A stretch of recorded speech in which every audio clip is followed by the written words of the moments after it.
Assalamualaikum warahmatullahi wabarakatuh. Alhamdulillahilladzi faddala bani Adam bil 'ilmi wal 'amal 'ala jami'il 'alam.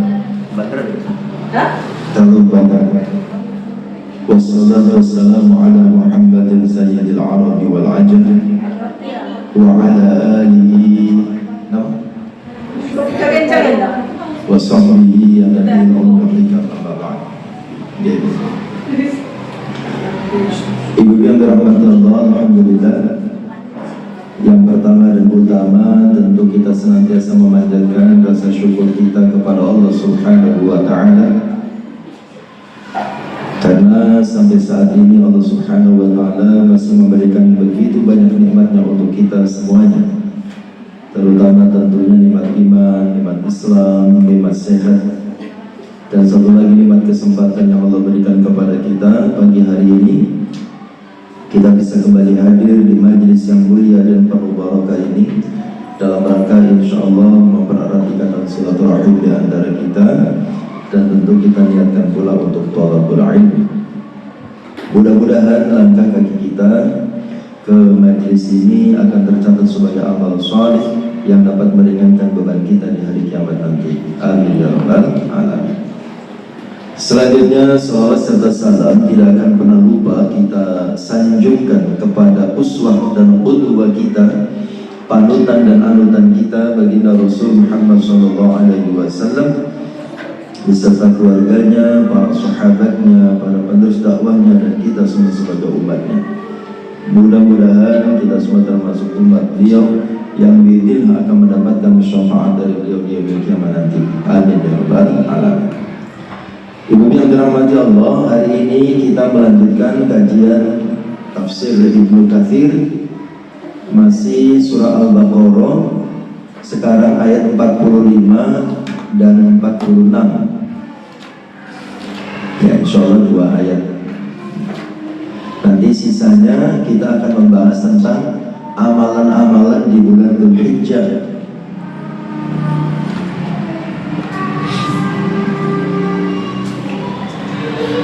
Bismillahirrahmanirrahim. Wasta'inu bis-sabri was-salat.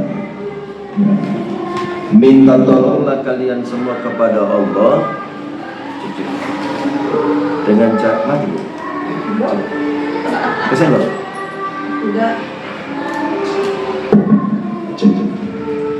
Minta tolonglah kalian semua kepada Allah dengan cara sabar dan sholat. Tahu? Apa baterainya habis?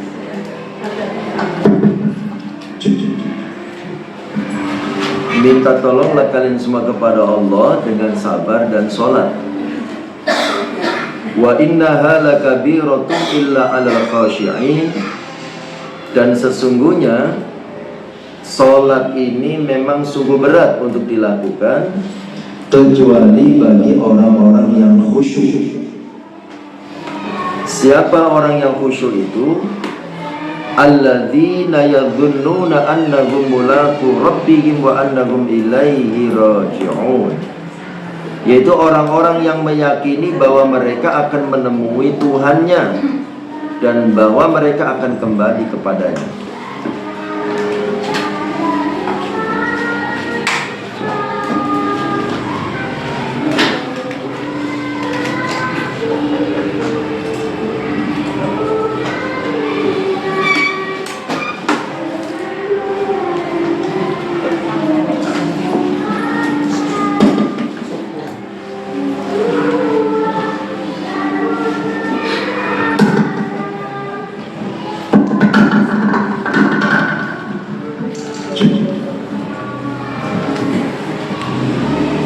Dalam ayat ini Allah Subhanahu wa ta'ala memberikan tuntunan, memberikan petunjuk kepada kita bahwa ketika kita membutuhkan pertolongan Allah Subhanahu wa ta'ala, dalam ayat ini ada 2 hal yang harus kita lakukan.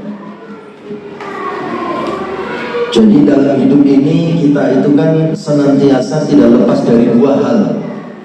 Dalam hidup setiap orang tidak lepas dari 2 hal.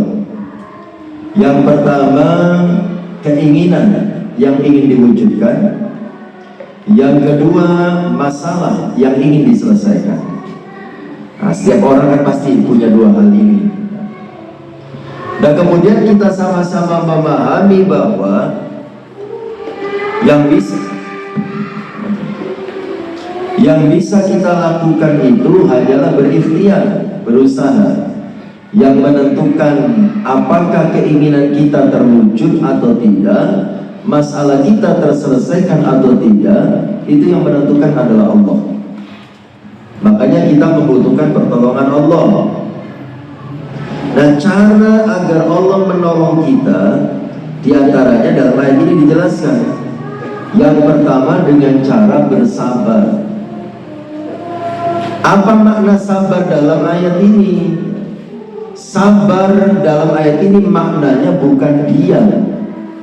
Sabar dalam ayat ini maknanya bukan mundur.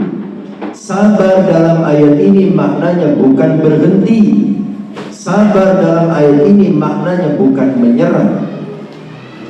Tapi sabar dalam ayat ini maknanya adalah kita bertahan dalam proses ikhtiar yang sedang kita lakukan.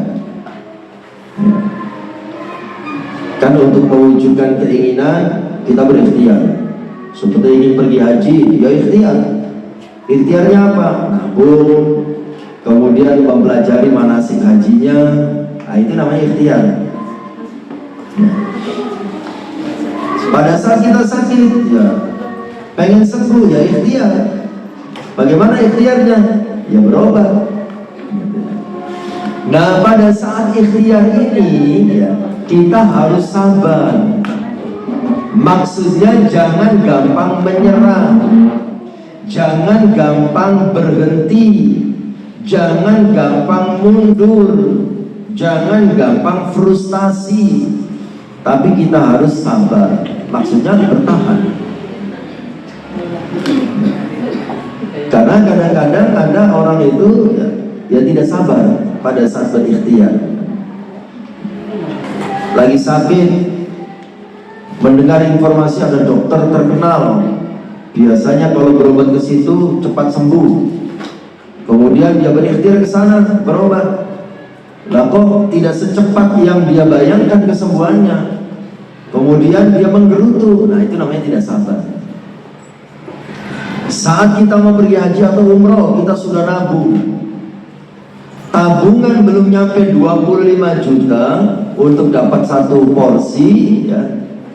Kita tergoda untuk menggunakannya, ya. Baru terkumpul 10 juta. Kan kalau belum 25 juta belum setor ke bank, ya, karena belum dapat porsi, ditabung di rumah. Baru 10 juta terkumpul, ya, tiba-tiba ada promo besar-besaran. Dan yang dipromokan barang yang jenengan butuhkan, ya. Seumpamanya ada mobil pickup, kadang-kadang suka masuk ke perkampungan-perkampungan, perumahan-perumahan, mempromosikan barang-barang kebutuhan rumah tangga. Bapak-bapak, ibu-ibu, kalau jenengan datang ke toko ini harganya 10 juta, tapi ini cukup dengan uang 3 juta saja. Semua gitu ya. Nah, kita nggak sabar, uang nggak ada, tapi ada tabungan haji. Ketoknya haji kok cik suwi kan begitu ya. Wes tak ambil dulu. Nah, itu namanya nggak sabar, seperti itu. Ya. Jadi harus sabar. Sabar maknanya apa tadi? Bertahan. Ya. Sabar itu maknanya adalah bertahan. Ya. Tidak gampang menyerah. Seperti yang dicontohkan oleh Kanjeng Nabi. Pada saat Kanjeng Nabi berdakwah, Kanjeng Nabi menemui banyak ujian, rintangan, cobaan, gangguan. Ya. Bahkan ujian, rintangan, cobaan, gangguannya tidak seperti yang kita alami saat ini. Kita paling-paling izin tidak diperbolehkan, seumpama kan cuma begitu. Kalau Nabi dalam dakwah itu bukan hanya itu, dilempari batu, dilempari kotoran, diperangi, diembargo, difitnah sebagai tukang sihir, dibully, dianggap sebagai orang gila. Lah, lalu menghadapi berbagai macam ujian, rintangan dan cobaan seperti itu, bagaimana sikap Nabi? Sabar. Artinya apa? Apakah Nabi mundur, menyerah, berhenti? Tidak, tapi bertahan, tetap berdakwah. Nah, buah kesabaran Kanjeng Nabi dalam dakwah, akhirnya kita bisa merasakan nikmatnya iman dan Islam. Kalau Nabi gampang menyerah, Nabi tidak sabar dalam dakwah, gitu ya, saya yakin kita tidak bisa merasakan nikmatnya iman dan Islam. Nah, itulah contoh dari Nabi, sabar saat kita melakukan apapun, ya. Ikhtiar mewujudkan keinginan ataupun ikhtiar menyelesaikan masalah, sabar, gitu ya. Kemudian yang kedua kata Allah dalam ayat ini, wassalam, minta tolonglah kepada Allah dengan cara sholat. Apa maksudnya ini? Kita sedang punya keinginan, lalu disuruh sholat. Kita sedang punya masalah besar, lalu disuruh sholat. Jawabannya bisa kita perhatikan di dalam lafaz azan. Coba banyak perhatikan dalam lafaz azan itu. Dalam lafaz azan itu kan ada kalimat hayya 'alas shalah. Maknanya apa? Mari kita sholat. Setelah hayya 'alas shalah, kalimat selanjutnya apa? Hayya 'alal falah. Maknanya apa? Mari kita menuju kemenangan, mari kita menuju keberuntungan, mari kita menuju kebahagiaan. Jadi kalau kita ingin hidup kita mengalami atau mendapatkan kemenangan, keberuntungan, kebahagiaan, awali dulu dengan sholat. Seperti yang dicontohkan juga oleh Kanjeng Nabi dalam hadis riwayat Imam Ahmad, dikatakan kana Nabi sallallahu alaihi wasallam idza hazabahu al-amru shalla. Kanjeng Nabi niku ketika beliau menghadapi masalah besar, maka yang pertama beliau lakukan adalah sholat, gitu ya. Jangan seperti orang-orang di daerah saya, Bu. Saya asli dari Indramayu, Jawa Barat. Di sana bapak-bapak kalau ada masalah, ya, suntuk, mumet, pusing, urusan apapun, yang dilakukan adalah ngambil kunci motor, kemudian nyangkut di warung kopi, curhat dan sambat kepada teman-temannya. Itu di Indramayu, gitu. Gak tahu kalau di kota Kediri bapak-bapak gimana ya? Rasanya mawar. Ibu-ibu kalau di Indramayu kalau ada masalah, simpel Bu kalau ibu ngambil HP, WA temannya, Mbak jadinya sibuk ngomong boten, yang di WA teko kan gitu ya, eno apa maneh, aku pengen curhat bapak, apa yang ngobrol, itu di Indramayu, gitu ya. Kalau di kota Kediri, boten ya. Karena Kanjeng Nabi memberikan contoh, kalau ada apa-apa itu sholat, gitu ya. Karena seluruh masalah yang terjadi dalam kehidupan kita itu atas takdir dan kehendak Allah Subhanahu wa Ta'ala, gitu ya. Semuanya atas kehendak Allah. Maka kalau ada apa, matur sama Allah, curhat sama Allah. Jangan terlalu sering curhat sama manusia, ya. Curhat sama manusia itu masalah belum tentu dapat jalan keluar, ya. Solusi belum tentu didapatkan, masalah sudah pasti tersebar kemana-mana. Nah, biasa begitu ya. Tolong Pak, ini rahasia saya, jangan ada sama siapa. Siap. Ternyata apa? Ember, gitu ya. Bocor kemana-mana, gitu ya. Maka curhat sama Allah. Seperti yang dilakukan oleh Kanjeng Nabi pada saat melakukan ini begini dulu ceritanya. Sebelum contoh perang Badar, kita perhatikan peristiwa Isra Mi'raj. Nah, perhatikan peristiwa Isra Mi'raj. Isra Mi'raj itu terjadi setelah yang namanya Amul Huzni. Amul Huzni itu tahun duka cita. Kanjeng Nabi mengalami ujian berat dalam hidupnya. Itu kalau tidak salah tahun ke-10 kenabian. Beda dengan tahun ke-10 Hijriah ya. Tahun ke-10 kenabian itu artinya Kanjeng Nabi dakwah itu di dua tempat. Kan begitu ya? Ada periode Mekah, ada periode Madinah.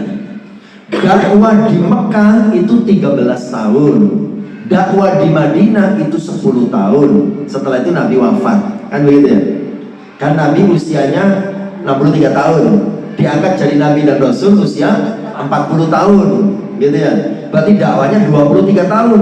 Ya. sampai meninggal itu. Nah 23 tahun itu dibagi dua, 13 tahun di Mekah, 10 tahun di Madinah. Gitu, hijrah ke Madinah itu 10 tahun di Madinah sampai meninggal ya. Di Mekah 13 tahun. Nah masa di Mekah ini namanya periode kenabian ya. Makanya tahun ke-10 kenabian berarti yang dimaksud masih ada di Mekah ya, setelah diangkat jadi Nabi dan Rasul selama 10 tahun ya.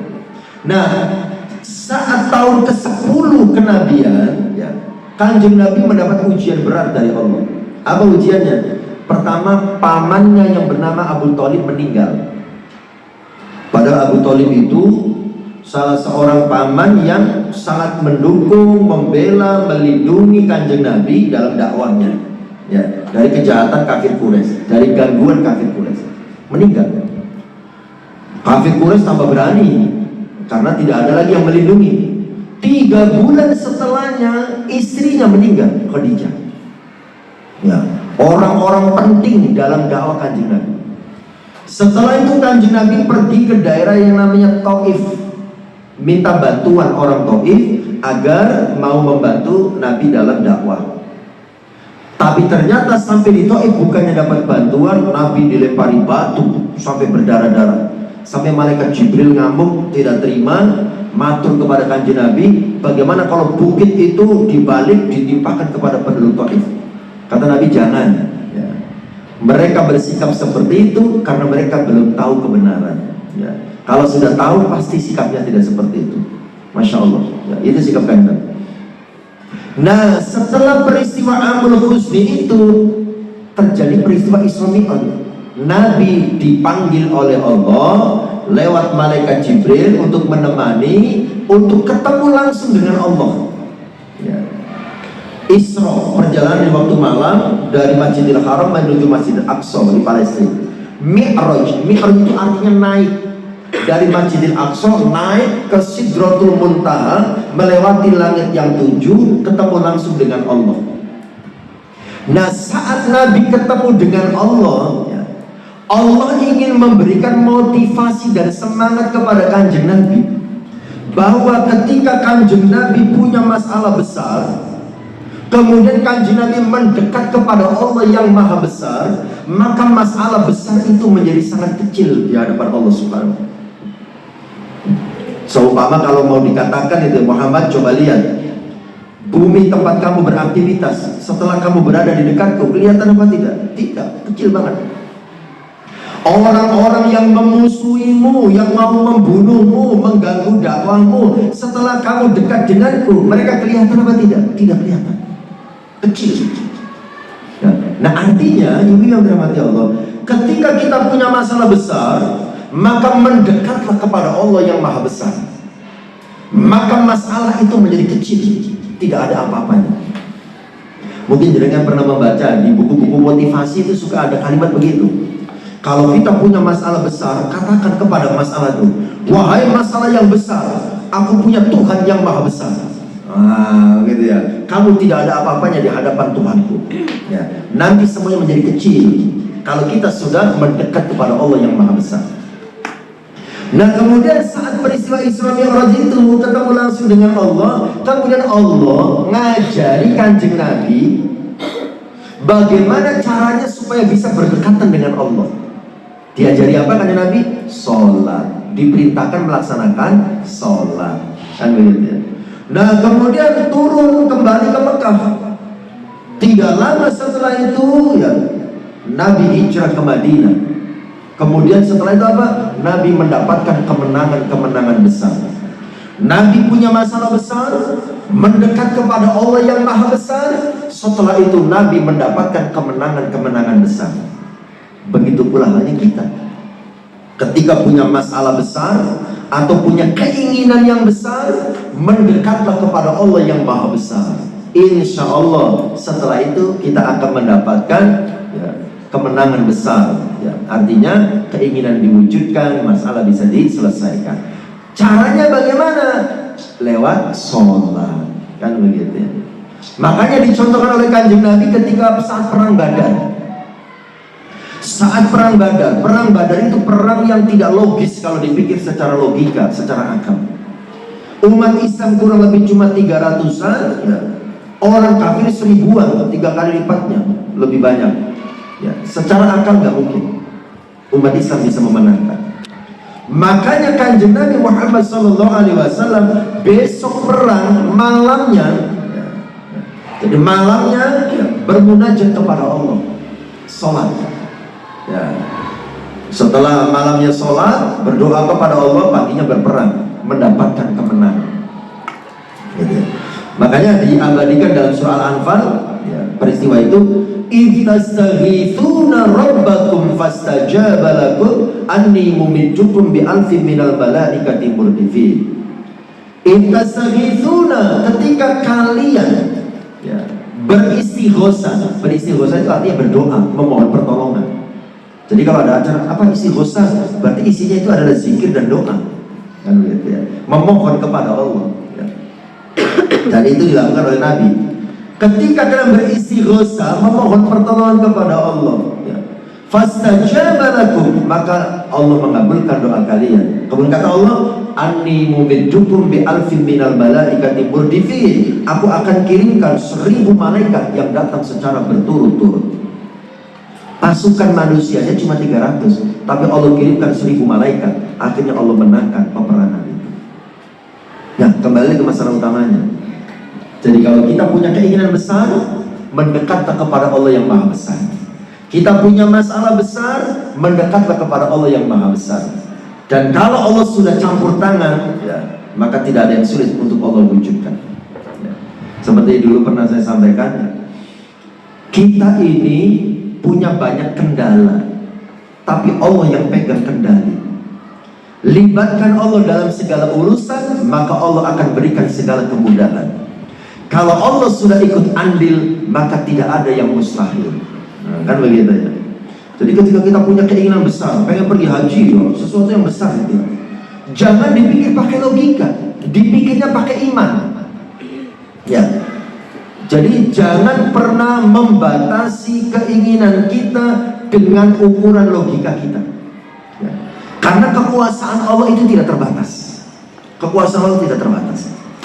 Tugas kita itu hanya berikhtiar dan memohon kepada Allah Subhanahu wa Ta'ala. Saat ikhtiar harus sabar, saat memohon harus sungguh-sungguh. Nah, begitu ya. Kan banyak kita mendengar cerita-cerita orang biasa, ekonominya biasa, tapi bisa pergi haji, ya, dan seterusnya. Saya ingin sedikit memberikan contoh-contoh. Kalau istilah netizen di luar nurul kan, di luar nalar, di luar akal kan, begitu ya. Ya. Ada cerita orang tua, ya, berangkat haji, tidak tahu apa-apa, tiba-tiba dapat panggilan. Lewat apa? Lewat anaknya, ya. Jadi cerita begini ceritanya. Di Jawa Barat ada sebuah TPA atau TPQ atau madrasah, ya, dapat sumbangan dari pemerintah Saudi Arabia, ya, untuk bangun lokal baru atau kelas baru. Setelah dibangun sudah selesai, disurvei, dikunjungi oleh duta besar, ya, duta besar Saudi yang ada di Jakarta mendatangi sekolah itu, ingin melihat beneran apa enggak sumbangannya sudah digunakan sebagaimana mesti. Nah, ketika duta besar itu berkunjung, gitu ya, duta besar mengumpulkan anak-anak, coba dikumpulkan, gitu ya, siswa dikumpulkan, terus anak-anak disuruh menulis keinginannya, cita-citanya apa, ditulis. Dibacakan satu persatu, ada satu yang menarik perhatian duta besar, ya. Jadi ada cita-cita seorang anak, Masya Allah. Saya terharu kalau mendengar kisah itu, ya. Saya ingin memberangkatkan haji kedua orang tua saya. Anak kecil ya. Saya ingin memberangkatkan haji kedua orang tua saya. Duta besar tertarik dengan itu, gitu ya. Coba dicari tahu, ini orang tuanya sudah haji belum, kan?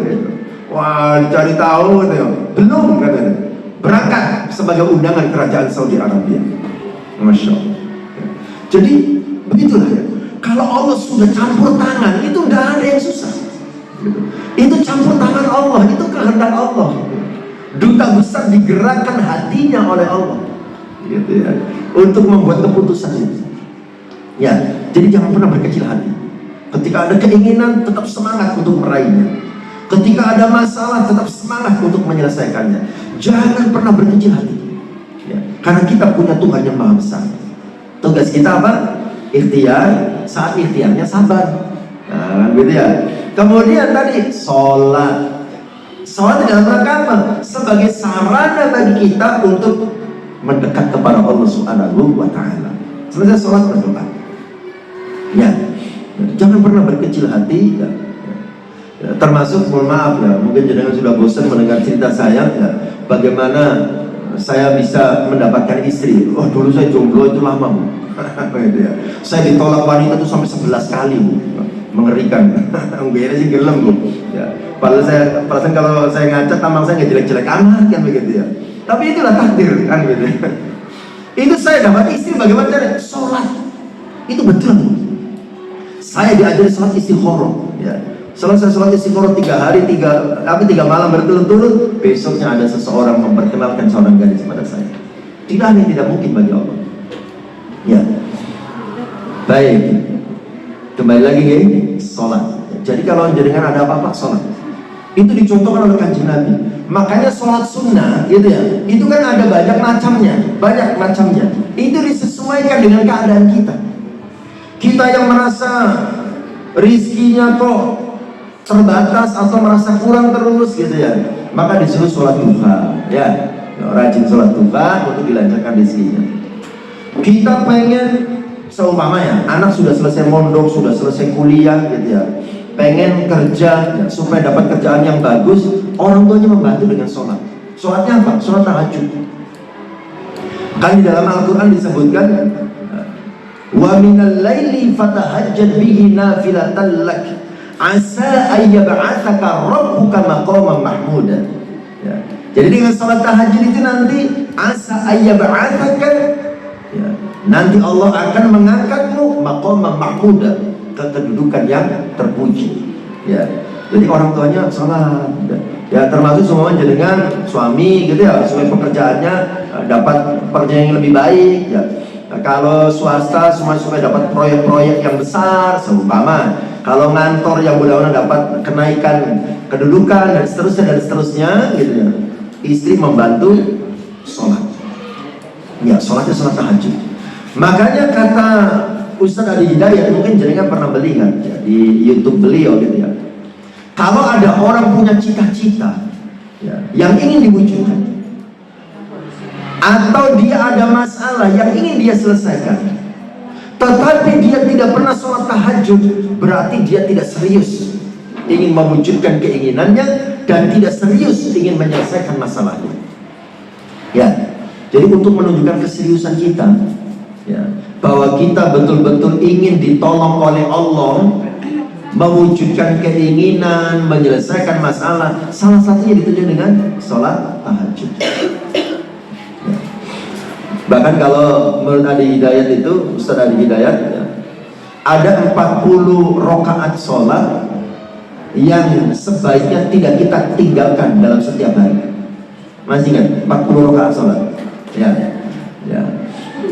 17 sholat wajib, ya kan? Ya. Kemudian 12 sholat qobliyah ba'diyah dan 11 sholat malam. Ya, 17 rakaat, kemudian ditambah sholat malam 11, berapa itu? 17 tambah 11 28. Nggih, 28 ya. 28 tambah qobliyah ba'diyah 12, 40. Qobliyah ba'diyah 12 itu apa saja? Masih ingat ya? 2 rakaat qobliyah subuh. Ya, qobliyah subuh atau dikenal juga dengan sholat sunnah fajar. 4 rakaat qobliyah zuhur. Jadi qobliyah zuhur itu 4 rakaat. Ya, 2 rakaat salam, 2 rakaat salam, kan gitu ya. Dijadikan 1 juga boleh, ya, tanpa tahiyat awal gitu ya. Tapi sebaiknya 2 rakaat saja. Sudah 6, kan begitu ya. Kemudian 2 rakaat ba'diyah zuhur. 2 rakaat ba'diyah zuhur. Sudah 8. 2 rakaat ba'diyah maghrib 10. 2 rakaat ba'diyah isya 12. Nah itu ya. Jadi qobliyah ba'diyah ya, yang dalilnya kuat atau yang sunnah muakkadah itu cuma 12. Sunnah muakkadah itu sunnah yang dalilnya kuat, yang Nabi tidak pernah meninggalkannya. Nah gitu ya. Jadi 2 rakaat sebelum subuh, 4 rakaat sebelum duhur, 2 rakaat setelah duhur, 2 rakaat setelah maghrib, 2 rakaat setelah isya. Adapun qobliyah asar, qobliyah maghrib, qobliyah isya itu ghairu muakkadah. Dalilnya tidak kuat, tapi kalau mau mengerjakan silakan. Karena Nabi juga pernah mengerjakan, tapi tidak selalu mengerjakan. Ya. Itu bedanya. Kalau Nabi yang selalu mengerjakan ya 12 itu. Bahkan untuk yang 12 itu, kalau Nabi kelewat tidak mengerjakannya, dikodok sama Nabi. Ya, yang 12 rakaat itu tadi, Nabi kelewat tidak mengerjakannya, itu dikodok sama Nabi. Gitu ya. Seperti halnya Nabi pernah sholat subuh kesiangan, pernah. Tapi dalam sejarah takliatnya cuma 1 kali. 1 kali. Jadi dalam perjalanan, dalam safar, entah habis berperang atau mau berangkat berperang, kelelahan, semuanya tidur, Allah memberikan rizki, nikmatnya tidur. Mungkin saking capeknya gitu ya. Kesiangan, matahari terbit gitu ya, baru pada bangun. Kemudian Bilal azan gitu ya. Setelah azan selesai, Nabi tidak langsung sholat subuh, tapi qobliyah subuh terlebih dahulu. Padahal itu masih ya. Setelah qobliyah subuh, baru sholat subuh berjamaah. Nah, seumpama ya saya jenengan subuh kesiangan, seumpama gitu ya. Yang penting tidak disengaja, yang penting tidak sengaja. Kesiangan sudah jam 6 gitu ya. Tetap disunahkan qobliyah terlebih dahulu sebelum sholat subuh. Ya, Nabi mencontohkannya begitu, gitu ya. Tetap ya, sholat qobliyah terlebih dahulu. Tapi kalau jenengan bangun masih ada waktu subuh, gitu ya, tapi sudah ngepres tinggal 5 menit lagi, gitu ya, maka qobliyahnya nanti saja, langsung sholat subuh. Ya, qobliyah subuh bisa diqodho setelah sholat subuh. Itu pernah kejadian. Kejadiannya bukan Nabi yang melakukan, sahabat. Jadi ceritanya ada seorang sahabat ya, datang sholat jamaah di masjid, sholat subuh gitu ya. Sampai di masjid sudah qomat. Kan kalau sudah qomat tidak boleh sholat sunnah, gitu ya. Kemudian dia sholat jamaah. Selesai sholat jamaah subuh, dia sholat 2 rakaat. Ditunggu sampai selesai sama Nabi gitu. Terus ditanya, kamu tadi sholat apa? Gitu ya. Karena Nabi tidak mengajarkan, tidak mencontohkan ada sholat setelah sholat subuh. Gak ada ba'diyah subuh. Orang itu mengatakan gitu ya, tadi saya datang sudah qomat, saya belum sholat sunnah fajar. Jadi tadi itu mengqodho sholat sunnah fajar. Nabi diam, tidak berkomentar ya. Nah, Nabi diam tidak berkomentar, kata para ulama menunjukkan itu boleh ya. Kalau dilarang, Nabi akan berkomentar, jangan gitu ya. Nabi diam, berarti itu boleh. Cuma saran saya, seandainya dengan sholat jamaah subuh di masjid, sampai sana qomat langsung sholat subuh, kalau mau mengqodho qobliyah sebaiknya di rumah saja ya.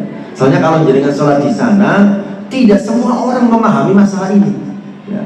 Takutnya nanti timbul fitnah. Ini ngaji di mana ini? Kok gak sholat subuh, kok sholat sunnah?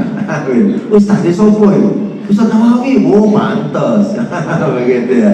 Nanti Ustaz yang disalahkan. Ya, jadi kalau mau mengqodho qobliyah subuh, ketika kita sholat jamaah ketinggalan, gitu ya, sebaiknya diqodhonya di rumah. Baik, kembali lagi. Wasta'inu bis-sabri was-shalah. Minta tolonglah kepada Allah dengan cara sabar. Sabar saat ikhtiar itu, juga sabar saat sholat, gitu ya. Kemudian was-shalah, lakukanlah sholat ya, perhatikan sholatnya dengan sebaik-baiknya. Sholatnya jangan sekedar menggugurkan kewajiban. Makanya bila perlu kita itu harus mulai meningkatkan kualitas sholat kita dengan membaca terjemah bacaan sholat itu, ya. Kan ada di buku-buku panduan praktek sholat itu ya, kan bacaan sholat kan ada terjemahnya. Jangan baca terjemahnya. Ketika kita membaca Sami Allahu liman hamidah, itu artinya apa? Nah, ternyata Sami Allahu liman hamidah itu artinya apa?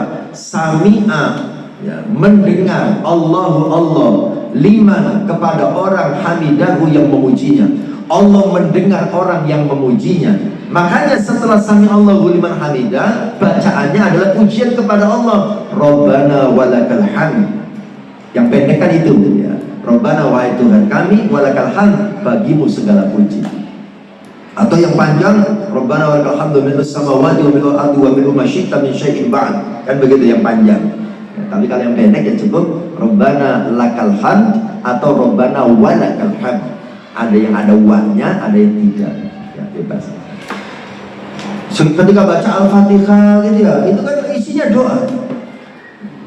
Iyyaka na'budu wa iyyaka nasta'in. Hanya kepadamu kami menyembah dan hanya kepadamu kami mohon pertolongan. Kata para ulama, kita bisa berhenti sejenak kalau kita sholat sendirian ya, jangan sholat jamaah. Nah, kalau sholat jamaah kita terlalu menikmati sholat kita bisa ketinggalan nanti, kan gitu ya. Ketika sholat sunnah sendirian, nikmati betul sholat kita. Iyyaka na'budu wa iyyaka nasta'in. Hanya kepadamu kami menyembah, hanya kepadamu kami mohon pertolongan. Bayangkan, jenengan minta tolong apa? Ya Allah lancarkan rezekiku, ya Allah lancarkan pekerjaan suamiku, ya Allah lancarkan ujian anakku. Nah semuanya dalam hati saja. Ketika iyyaka na'budu wa iyyaka nasta'in, ya boleh, bisa kita seperti itu. Ya, jadi menghadirkan apa menjadi hajat kita ya pada saat kita sholat.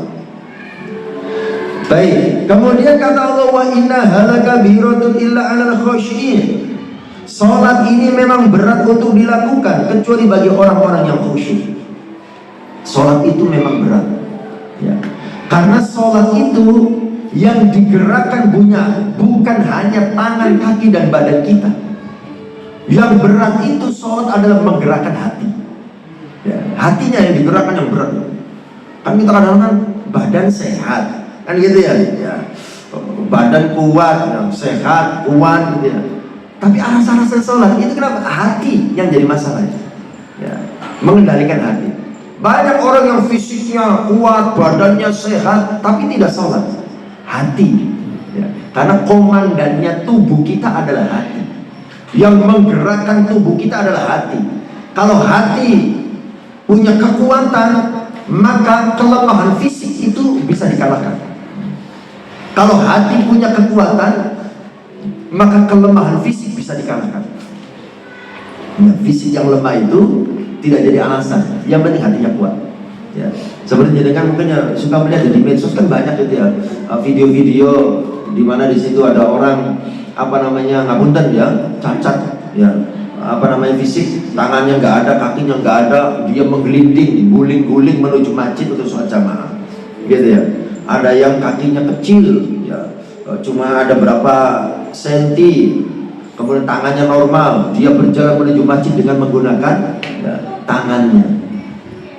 Ya, intinya ya, yang penting itu bagaimana menyehatkan hati kita, ya, bukan hanya fisik. Fisik tetap perlu sehat, tapi yang paling penting menyehatkan hati. Ya, karena yang menggerakkan seseorang melakukan atau tidak melakukan itu hatinya. Gitu ya. Jadi orang mau mengerjakan atau tidak mengerjakan sesuatu itu bagaimana suasana hati ya. Makanya sehatkan hati kita ya. Tombol hati ada 5 kan begitu ya, ya. Dan seterusnya. Oke. Sholat itu memang berat kecuali bagi orang-orang yang khusyuk ya.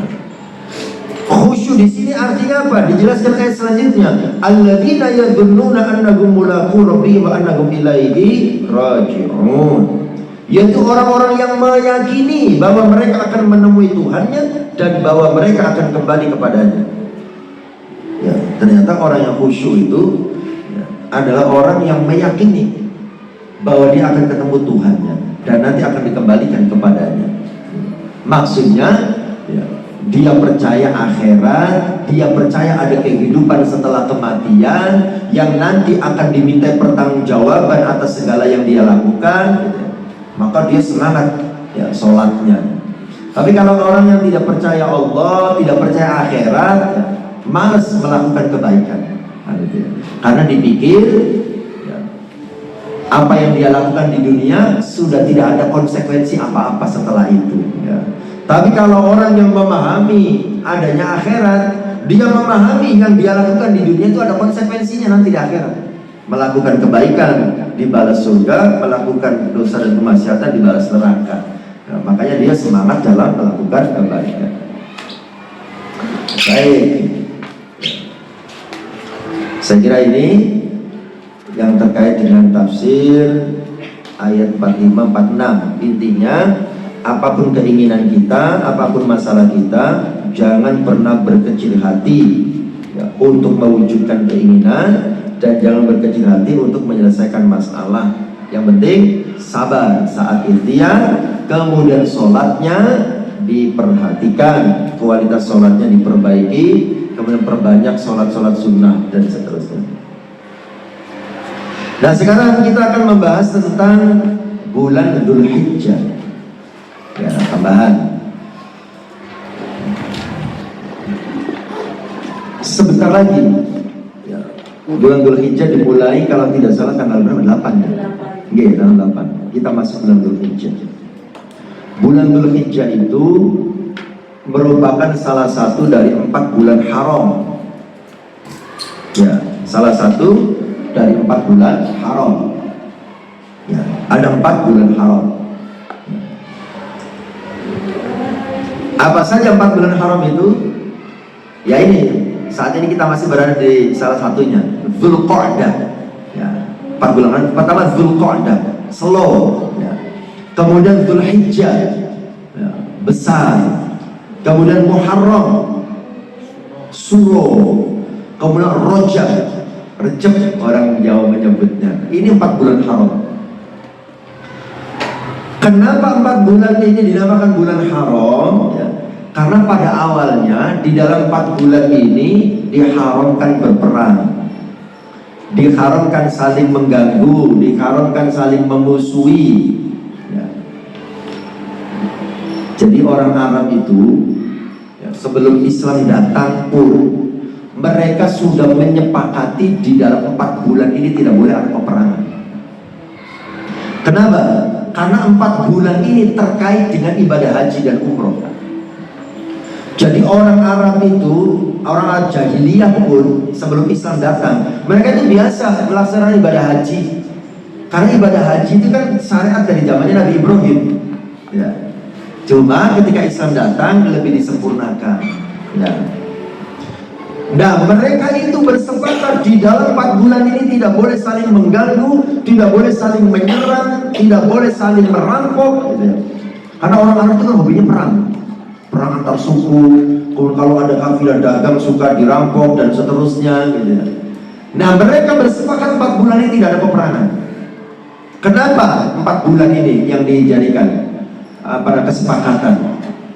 Karena ibadah haji itu kan di bulan Dzulhijjah, ya kan? Ibadah haji itu di bulan Dzulhijjah. Tetapi orang Arab itu kan rumahnya tidak semuanya di dekat Ka'bah, tidak semuanya di daerah Mekah, kan jauh-jauh, ada di Turki, ada di Irak, di Iran, di Jordan, di Yaman, dan seterusnya, jauh-jauh. Nah, untuk mencapai bulan Dzulhijjah di Mekah untuk melaksanakan ibadah haji, mereka butuh waktu untuk menempuh perjalanannya. Maka ya, 1 bulan sebelum Dzulhijjah mereka sudah bersepakat untuk tidak boleh saling menyerang. Karena di 1 bulan sebelum Dzulhijjah mereka sedang perjalanan menuju Mekah. Nah, dalam perjalanan menuju ibadah haji tidak boleh saling menyerang, tidak boleh saling mengganggu. Kalau orang tua kita aja zaman dulu ya, untuk haji kan bisa berbulan-bulan ya. Ada yang 6 bulan, ada yang 1 tahun kan begitu ya. Ya karena perjalanannya pakai kapal laut dan seterusnya. Nah, kemudian 1 bulan sebelum Dzulhijjah mereka bersepakat tidak perang. Bulan Dzulhijjah, bulan haji, mereka bersepakat tidak berperang. Kemudian Muharram, 1 bulan setelahnya, kenapa mereka juga tidak berperang? Karena setelah bulan Dzulhijjah selesai melaksanakan ibadah haji, mereka kembali ke daerahnya. Nah itu kan pulang haji, pulang ibadah, butuh waktu lagi. Maka 1 bulan setelahnya juga tidak ada perang. Nah lalu bulan Rajab agak jauh gitu ya, lompat gitu. Kenapa juga mereka tidak berperang? Karena di bulan Rajab itu biasanya mereka kembali untuk melaksanakan umroh. Nah begitu ya, setelah setengah tahun di kampung halaman, balik lagi bulan Rajab untuk umroh. Makanya di 4 bulan ini mereka bersepakat tidak berperang. Itu sejarahnya begitu. Saya baca dalam tafsir Ibnu Katsir ada penjelasan seperti itu. Baik, lalu di bulan haram itu ya, ibu yang dirahmati Allah, kita dianjurkan untuk mengurangi dosa dan kemaksiatan, karena dosa yang dilakukan di bulan itu dilipat gandakan oleh Allah balasan dosanya.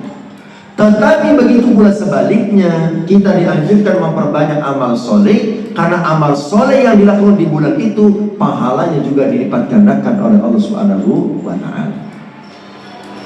Nah ini tentang keutamaan, terutama ya beramal di 10 hari pertama bulan Dzulhijjah. 10 hari pertama mulai dari tanggal 1. Dalilnya ada hadis yang bersumber dari sahabat Ibnu Abbas. Ya. Hadis bersumber dari sahabat Ibnu Abbas.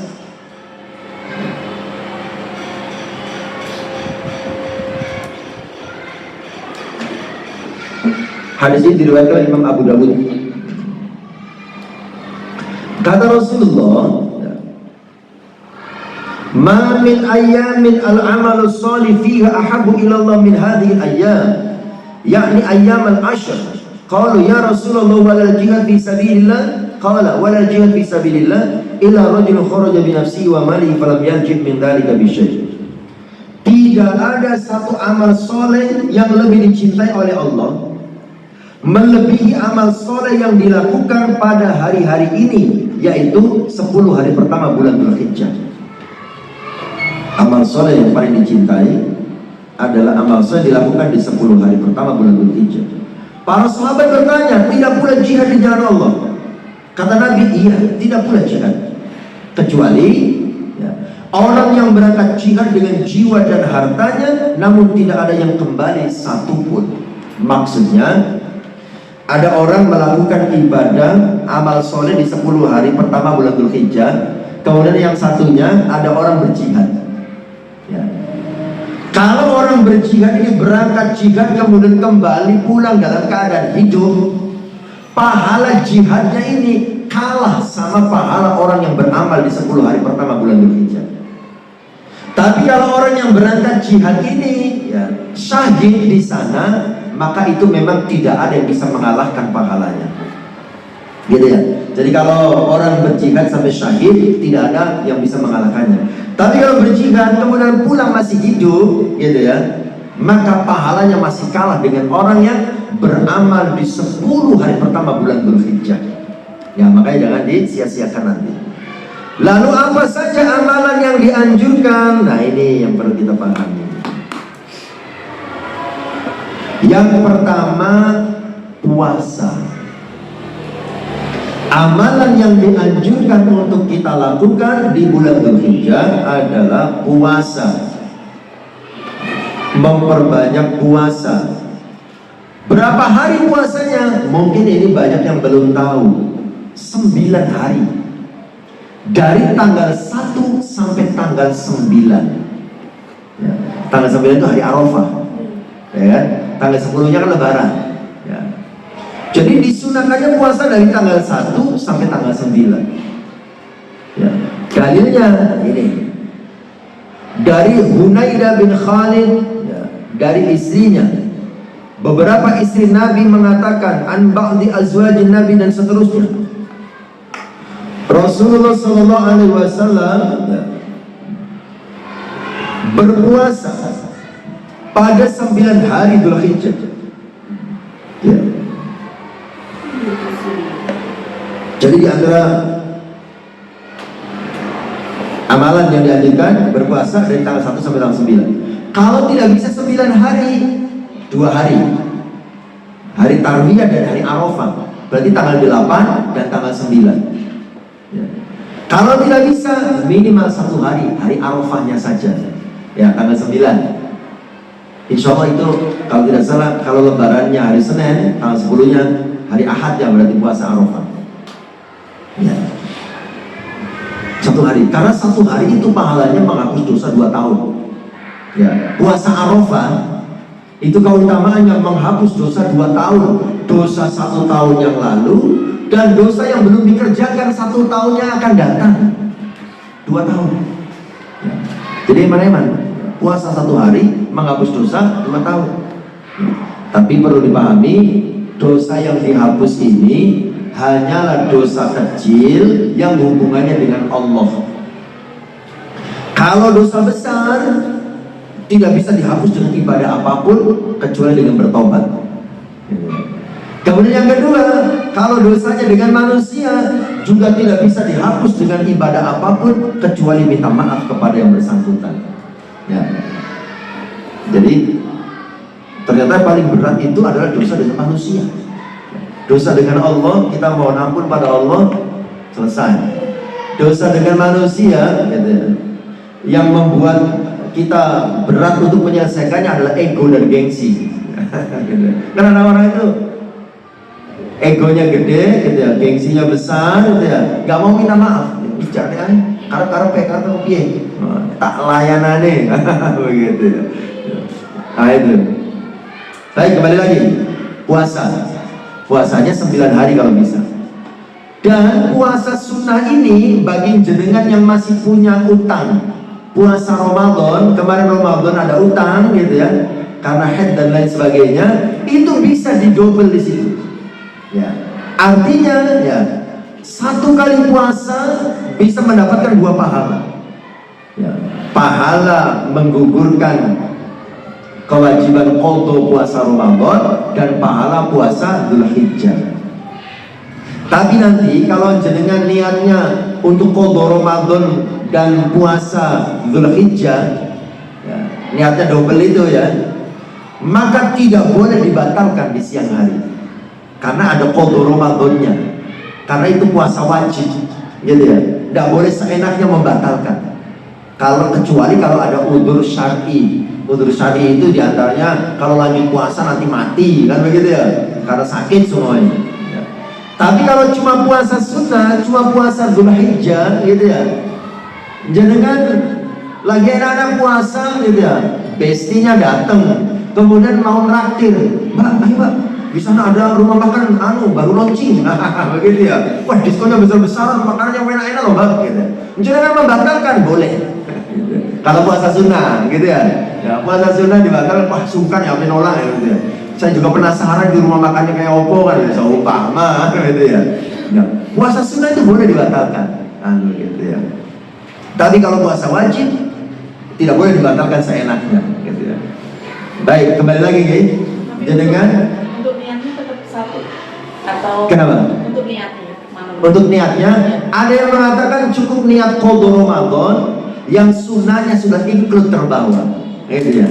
Tapi ada juga yang niatnya ya dua-duanya diniati. Saya bismillah, saya besok niat qadha Ramadan dan puasa sunnah Dzulhijjah. Ya. Puasa sunnah Dzulhijjah. Kalau nanti begini. Ya. Karena bagi yang mengharuskan ada 2 niat itu, ya, orang itu akan mendapatkan sesuai dengan apa yang dia niatkan. Ya. Kalau niatnya hanya qadha Ramadan, maka dia tidak dapat puasa sunnahnya. Tapi ada yang sudah include. Kalau yang wajibnya sudah bersamaan dengan yang sunnah, maka sunnahnya dengan sendiri didapatkan. Tapi kalau niatnya puasa sunnah saja, tidak niat qadha, maka qadhanya belum dapat. Ya. Tapi kalau puasa qadha saja, yang sunnahnya include bisa didapatkan. Tapi kalau saya lebih mantapnya diniati dua-duanya. Ya. Kalau kita punya utang Ramadan mau dibarengkan. Oke. Ya, itu yang pertama ya, puasa 9 hari. Kalau tidak bisa, tanggal 9-nya saja, atau ada yang 8. Karena begini, yang mengkhususkan tanggal 8 itu memang ada perbedaan pendapat, begitu ya. Hari tarbiyah itu, ya, tanggal 8 itu ada perbedaan pendapat ulama. Ada yang mengatakan boleh, ada yang mengatakan tidak boleh. Jadi kalau yang mengatakan boleh, ya jangan dikhususkan tanggal 8, tapi diniati umum, niat puasa di bulan Dzulhijjah. Karena dalilnya kan ada, dalil umumnya puasa tanggal 1 sampai tanggal 9. Tapi kalau puasa khusus tanggal 9, memang ada dalilnya, hari Arafah itu ya, ada dalil khususnya. Oke, jadi 9 hari, kalau nggak bisa 2 hari, kalau nggak bisa 1 hari ya. Minimal tanggal 9-nya saja. Yang kedua, yang disunahkan di 10 hari pertama bulan Dzulhijjah adalah memperbanyak takbir dan zikir. Ya. Takbirnya ada seperti takbiran lebaran, ya. Seperti takbiran lebaran, ya. Perbanyak takbir.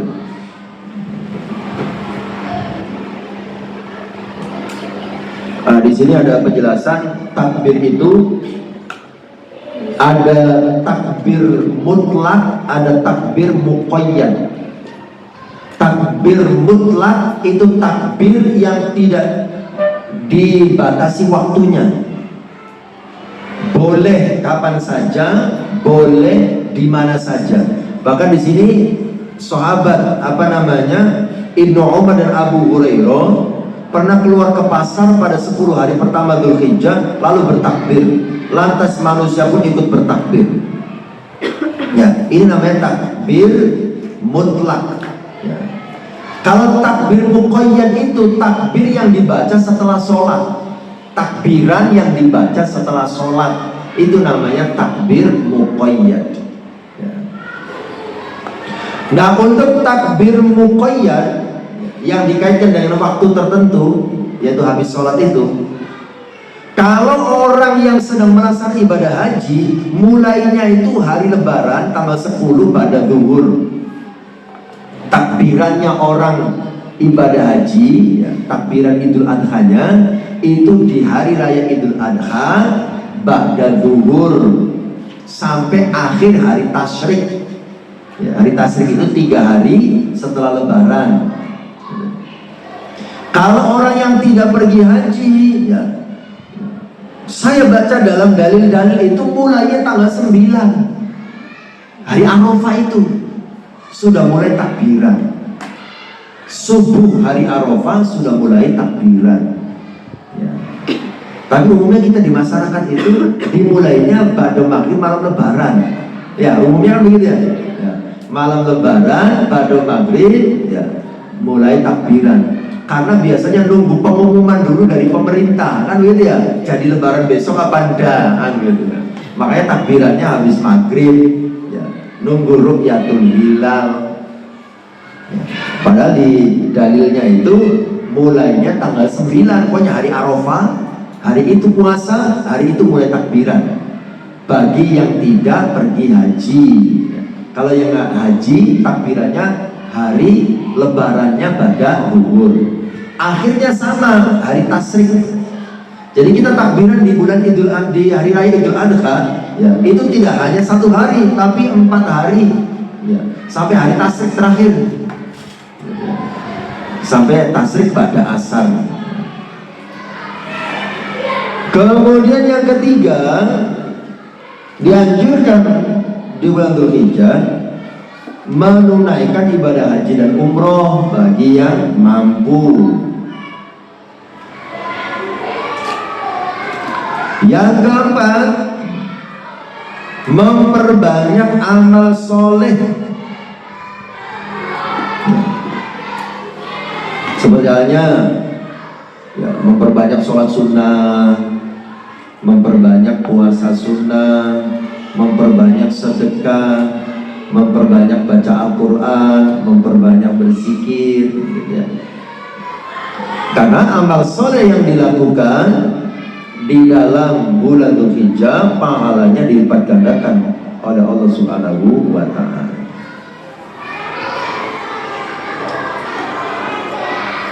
Yang kelima, disunatkan di 10 hari pertama bulan Dzulhijjah ya, berkurban ya. Tapi bukan dari tanggal 1 berkurban dia. Berkurban itu tanggal 10 Dzulhijjah dan hari Tasyrik, 4 hari waktunya berkurban itu. Hari Lebaran tanggal 10 ditambah 3 hari setelahnya gitu ya. 4 hari waktunya untuk berkurban.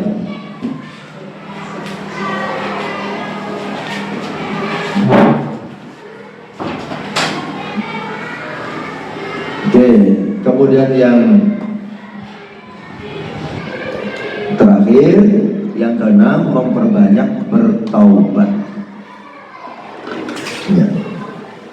Memperbanyak bertobat dari berbagai macam dosa dan kemaksiatan yang pernah kita lakukan.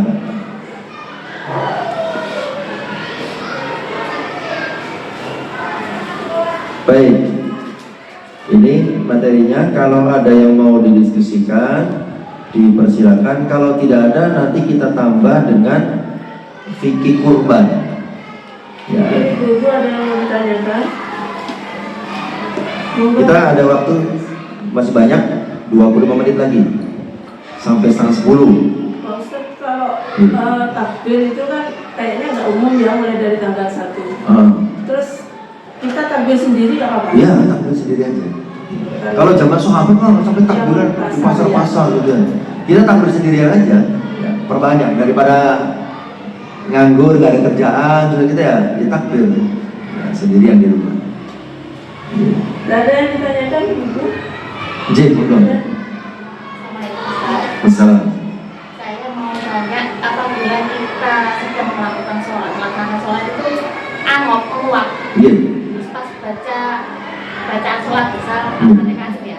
Mario, itu apa kita melanjutkan pas angop, apa berarti angop dulu atau melanjutkan dulu? Sebaiknya anggap dulu, karena kalau sambil anggap sambil baca Al-Fatihah, takutnya bacaannya nanti salah. Iya, melihat-lihat gitu ya. Tapi tetap ditutup ya Ustadz ya? Iya. Kan ada kadang. Tapi kan gerak. Itu loh. Gak apa-apa, gak apa-apa, karena geraknya kan tidak lebih dari 3 gerakan yang bisa membatalkan.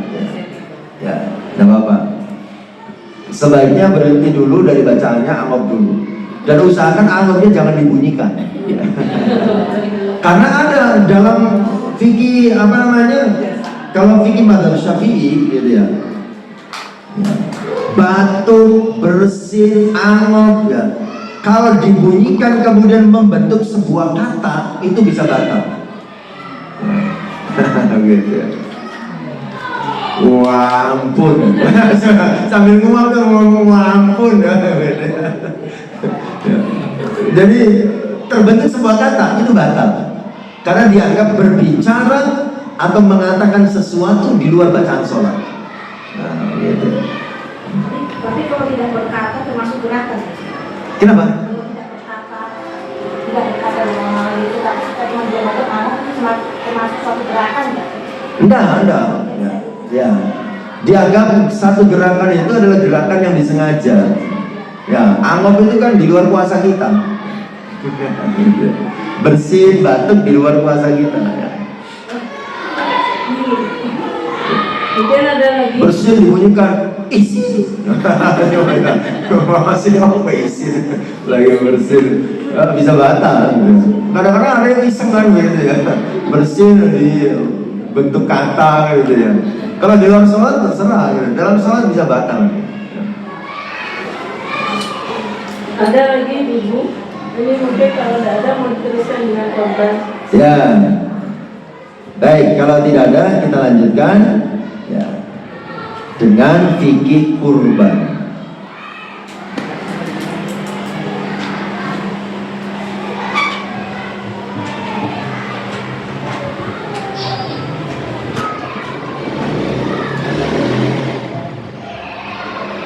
Baik,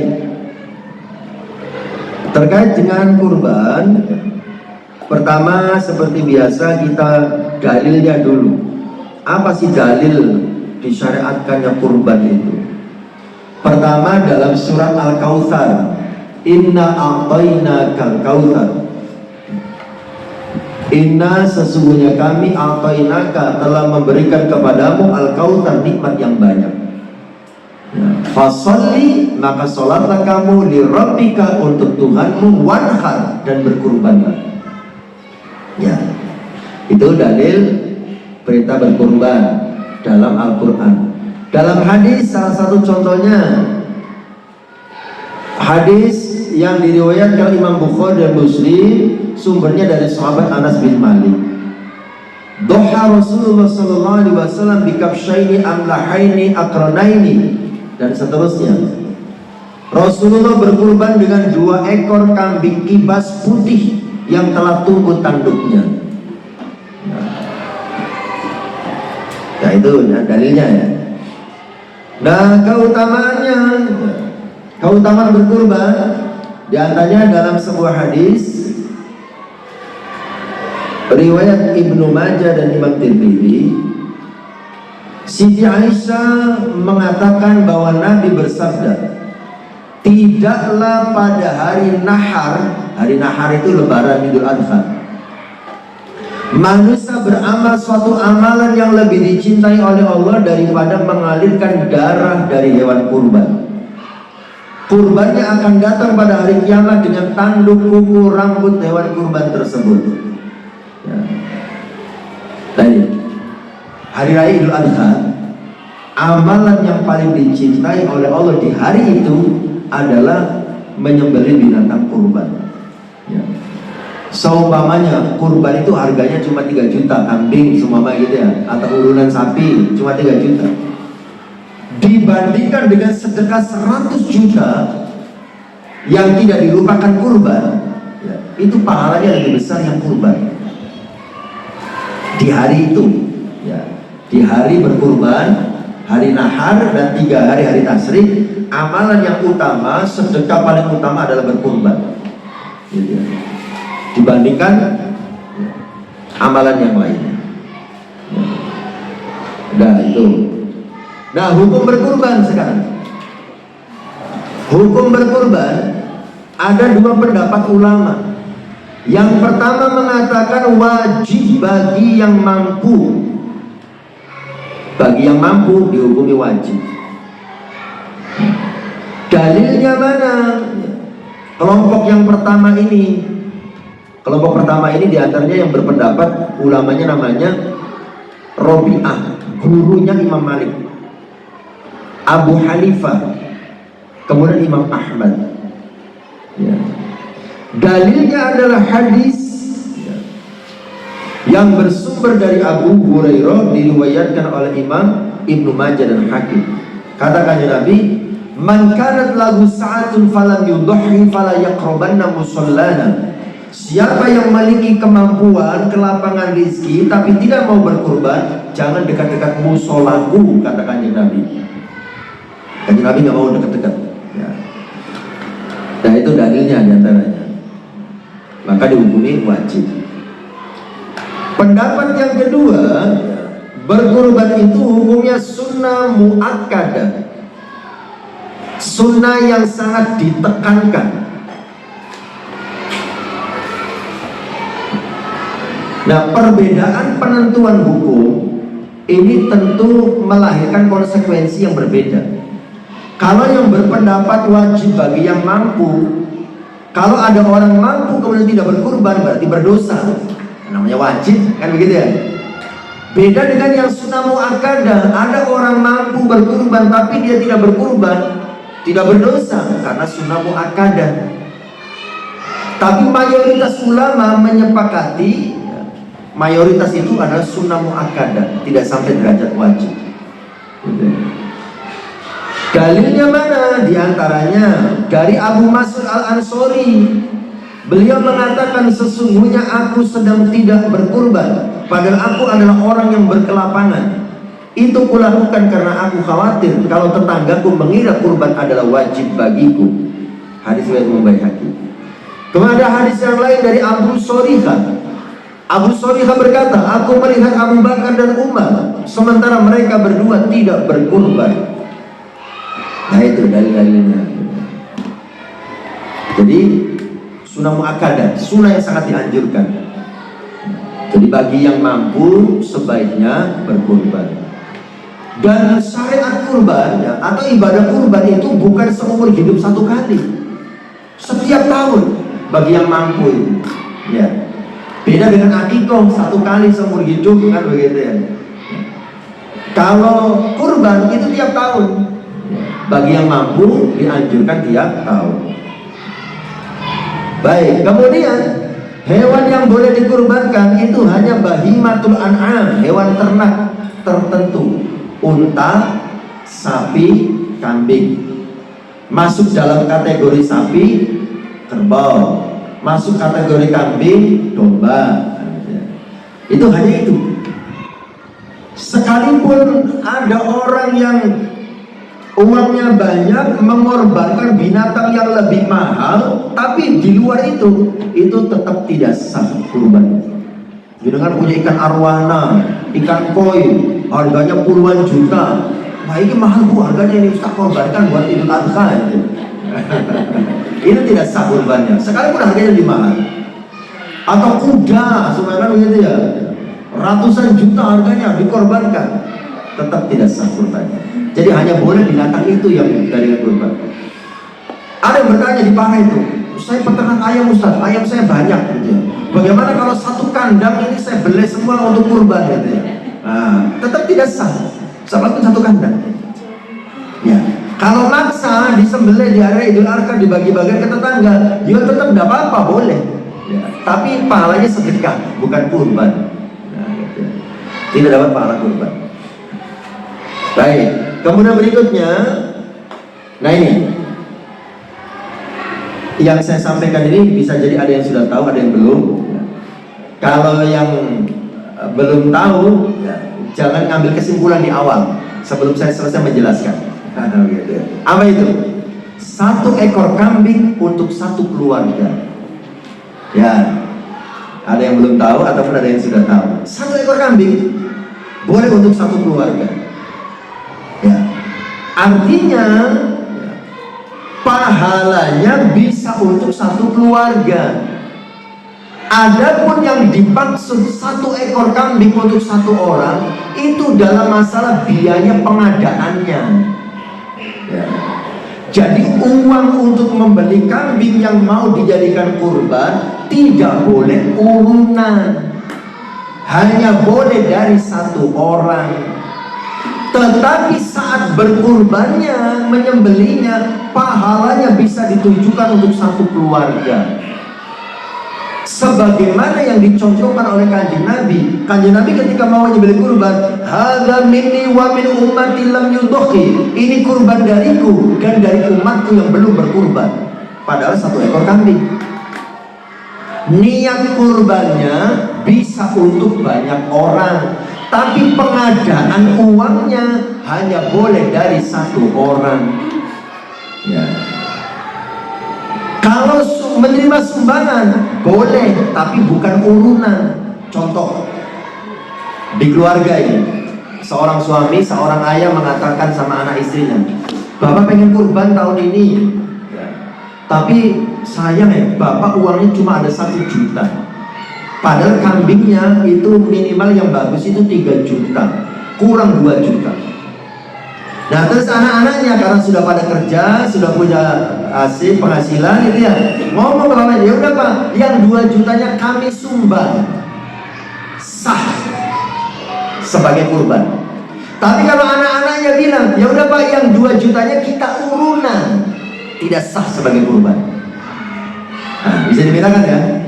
Jadi dalam Islam itu prakteknya bisa jadi sama, tapi ketika akadnya berbeda melahirkan hukum yang berbeda. Kan anak-anak tadi sama-sama ngasih uang ke bapaknya, tapi ketika akadnya nyumbang, ya udah Pak, yang 2 jutanya kami sumbang. Dari kakak 1 juta, dari adik 500, dari adik satunya 500, 2 juta. Ini sumbangan dari kami, silakan bapak gunakan untuk kurban. Sah sebagai kurban. Nanti saatnya beli kurban, bapaknya lihat atau disampaikan kepada jagalnya, ini kurban dari saya dan keluarga saya. Satu keluarga dapat pahala semua. Ya.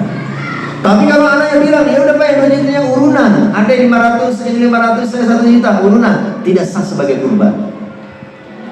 Bisa dibedakan ya? Contoh yang sangat ekstrim seumpamanya dalam Islam akan menentukan hukum. Contohnya begini, ada 2 pasang laki-laki perempuan, 2 pasang. Pasangan pertama, laki-laki ngasih uang di depan penghulu, dan uang itu diakadi sebagai mahar.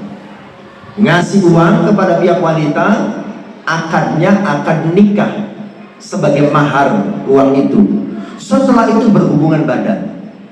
Pasangan yang satunya, laki-laki ngasih uang kepada wanita di lokalisasi, akadnya sebagai bayar jasa. Nah, begitu ya. Itu sama kan yang dilakukan. Yang ini ngasih uang, setelah itu berhubungan badan. Yang ini ngasih uang, setelah itu berhubungan badan. Kan sama yang dikerjakan. Tapi ketika akadnya berbeda, hukumnya menjadi berbeda. Yang ini akadnya akad nikah, sah, halal, berpahala. Yang ini akadnya transaksi bayar jasa, haram, berdosa. Nah, bisa dipahami ya? Prakteknya bisa jadi sama, tapi ketika akadnya berbeda, melahirkan hukum yang berbeda. Maka contoh tadi itu, anak-anak akadnya nyumbang atau urunan, itu beda hukumnya. Kalau sapi boleh urunan, ya, 1 ekor sapi urunan 7 orang. Ya. Nah 7 orang ini masing-masingnya, gitu, itu juga tidak boleh hasil urunan lagi. Ya. Tapi kalau sumbangan boleh. Anak-anak, bapak pengen ikut urunan sapi di masjid. Ya, 1 orang urunannya 3 juta, tapi ayah cuma ada uang 1 juta. Ya sudah ya, yang 2 juta kita urunan, tidak sah. Ya. Tapi yang 2 jutanya kita sumbang, sah. Gitu. Nah begitu ya. Termasuk yang dilakukan di sekolah-sekolah. Ya. Aduh Bu, anak-anak kita latih untuk berkurban, urunan 100 ribuan. Nanti uangnya dikumpulkan, dapat berapa kambing, dapat berapa sapi, kita beli, kita makan sama-sama. Itu tidak kurban. Itu jatuhnya makan-makan. Ya. Nah, lalu bagaimana supaya bisa jadi kurban? Nah itu, akadnya diperbaiki. Jadi anak-anak urunan gitu ya, nggak apa-apa urunan. Setelah terkumpul, diberikan kambing, diberikan sapi. Ya. Sudah ada sapinya, sudah ada kambingnya, diakadi. Perwakilan dari anak-anak ngomong kepada guru, Pak Guru, ini kambing dari kami urunan, gitu ya. Kami berikan kepada panjenengan. Kambing A diberikan kepada kepala sekolah, kambing B kepada wakil kepala sekolah, kambing C kepada wali kelas 6, kambing D kepada ini, diberikan hibah dari anak-anak. Nah setelah itu kambing binatang itu kan milik 1 orang, ya kan? Kambing A milik kepala sekolah, kemudian sama kepala sekolah diniati untuk kurban. Bismillah, ini kurban dari saya dan dari anak-anak murid saya. Baru itu menjadi kurban dan semuanya dapat pahalanya. Prakteknya sama, tapi ketika akadnya beda, melahirkan hukum yang berbeda. Jadi jangan yang jadi guru atau ngurusin sekolahan, melatih anak-anak kurban, latihan, caranya begitu, diakadi. Kalau pengen dapat pahala kurban. Ribet Ustaz, ya udah nggak apa-apa, langsung beli aja kalau nggak pengen. Karena ada yang mengatakan kok ribet dong. Ya. Jadi hukum Islam itu begitu, akan menentukan hukum. Ya. Makanya, tapi untuk yang saya sebutkan ini nggak usah diperpanjang karena panjang lebar kalau dibahas itu ya. Perbankan syariah dan non syariah prakteknya sama, akadnya berbeda, hukumnya berbeda. Ya. Jadi yang membedakan adalah akadnya. Prakteknya sama, mau bank konvensional, mau bank syariah, sama-sama ada kelebihan dari pokok pinjaman, kan begitu ya? Ya. Tapi ketika akadnya berbeda, melahirkan hukum yang berbeda. Nggak usah dibahas, ya sekedar tahu saja. Kan begitu, panjang kalau dibahas. Ya, kembali lagi, 1 ekor kambing pahalanya bisa untuk 1 keluarga, tapi pengadaannya hanya boleh dari 1 orang. Ya. Kalau sumbangan boleh, kalau urunan tidak boleh. Baik, berikutnya. Oh, Jim. Untuk tadi kan nggak boleh urunan atau nyumbang, tapi nyumbang boleh. Nyumbang boleh. Yeah. Tadi kan contohnya itu dari anak-anak ya. Yeah. Tapi kalau kembali dari suami istri gimana ya? Karena dari gajinya suami yang bawa istri, kemudian istrinya bilang nanti untuk beli ya dibantu ya Pak gitu. Habis itu oh iya gitu. Itu gimana? Iya, dibantu, enggak apa-apa. Dibantu, disumbang, enggak apa-apa. Yang penting nanti kita urunan ya, enggak boleh. Yang penting akannya. Jangan. Soalnya udah keceplos ngomong gitu, berarti diperbaiki bisa ya? Diperbaiki. Iya. Diperbaiki akannya. Gitu ya? Iya. Terus kemudian untuk penyembelihan itu kan selalu nama suami ya.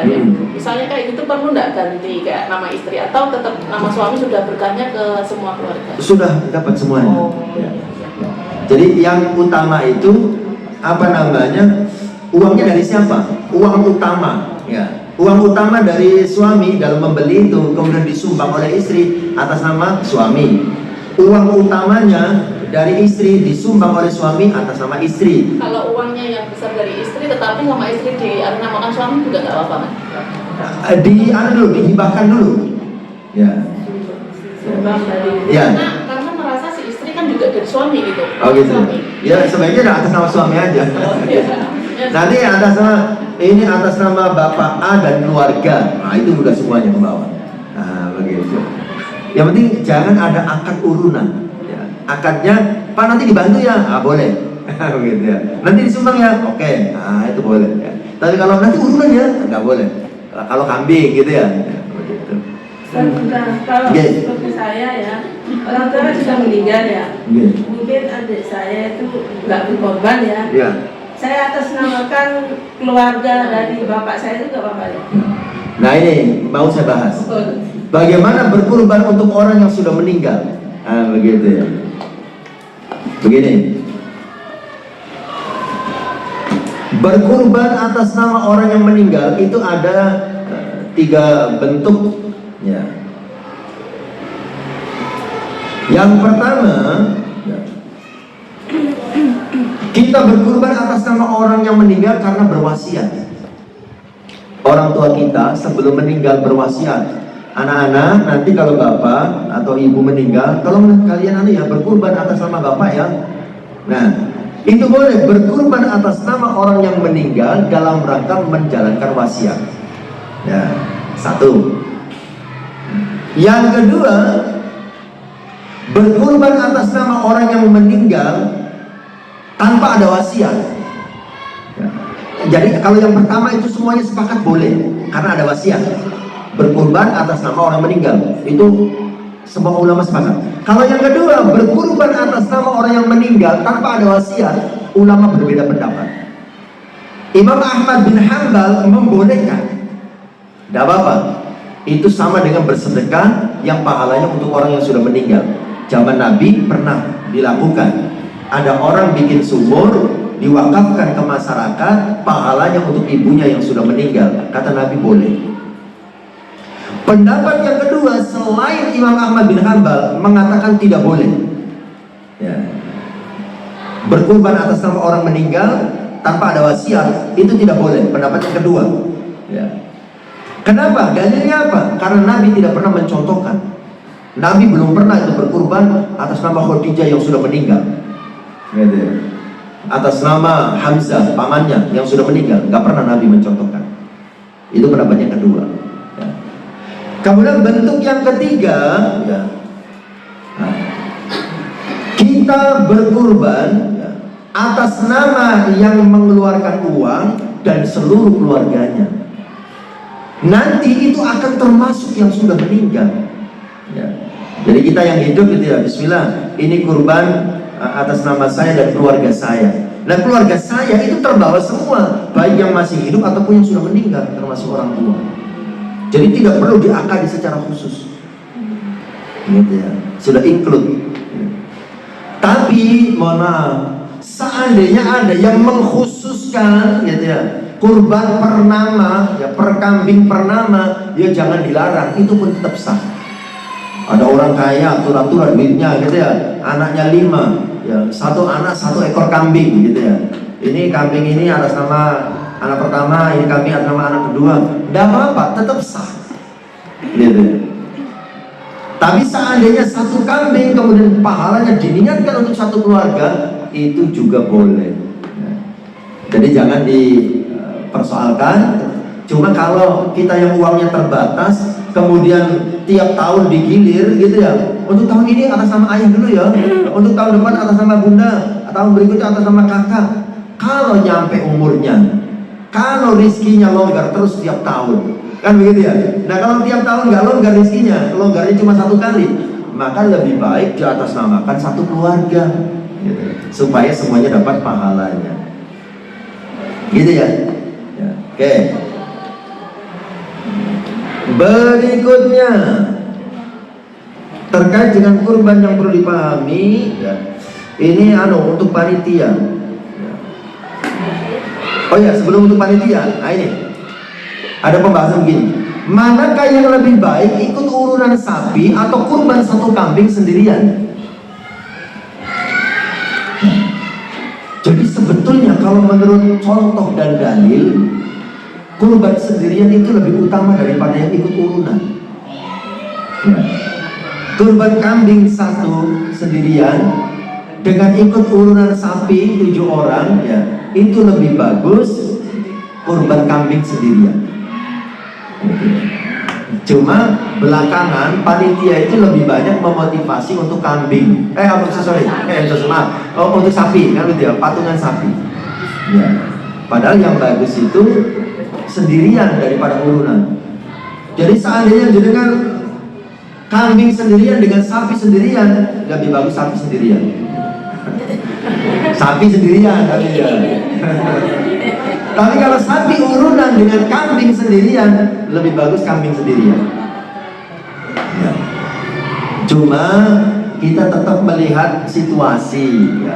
Seandainya sudah injury time gitu ya, hari tasik terakhir gitu ya, sudah ada urunan sapi 6 orang, kurang 1 orang, ada 1 orang masuk ngotot kambing gitu ya. Itu bisa buyar sapinya kan gitu ya, karena kurang 1 orang, sebaiknya mengalah yang kambing ini. Udah injury time masalahnya gitu ya, sudah susah nyari orang lagi untuk menggenapi 7 kan begitu ya. Ya, untuk kemaslahatan bersama gitu ya. Kurang 1 orang, kita pakai lagi yang urunan itu boleh. Misalnya Kenapa? nyarinya susah yang urunan itu, yang satunya kita mau nyari lagi nggak ada yang mau, terus yang ikut yang lain patungan itu boleh. Nggak boleh. Iya. Jadi maksudnya satu Iya. sapi di 6 orang. 6 orang gitu ya. Yang satu susah penggantinya, Iya. nggak ada yang mau. Harus diakad, dihibah dulu. Nggak boleh urunan yang Nggak boleh urunan. 1 bagian dari 7 orang dibayar urunan, itu nggak boleh. Ya. Ya biasa kan dia nyari simpelnya. Sudah ini kurang 1 orang, 6 orang ini kita urunan lagi gitu. Nggak boleh itu. Ya. 1 bagian itu hanya boleh dari 1 orang uangnya.